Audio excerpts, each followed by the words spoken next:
Anyone that has kind of made that commitment that they're not going to charge for maintenance is always really tough, right? You make a commitment to a customer, you say, I'm going to operate my business this way. And now you're at odds ultimately of, I want to invest more into this because I know it's the benefit of you, but I've made this commitment. And so it's very, very difficult to do that. The first thing is, right, does everybody know an investment in that area improves returns?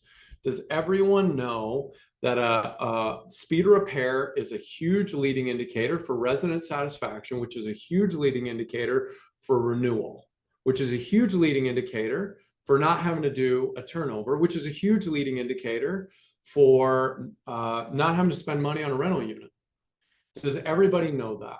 And then the second part is, how do you ultimately convey that message to get that buy-in to really shift your focus onto there?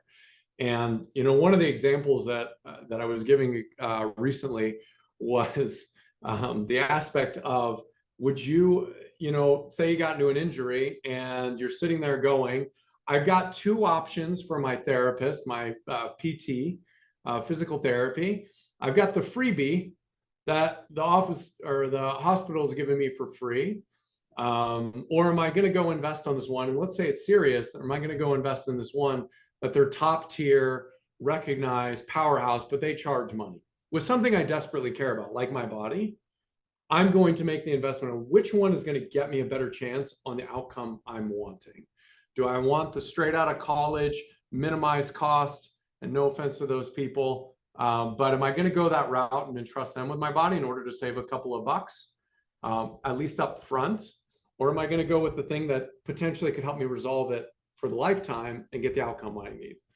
And so I think if we're thinking about one of the largest investments somebody can have, which is a rental property, it's significant.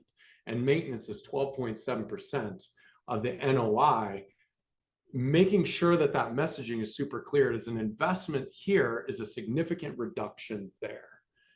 And that's got to be the message ultimately that goes across. And I think just a general understanding and a belief that is to be true is the first step. And then the second step, there's a lot of logistical things you can think through that ultimately get buy-in for charging.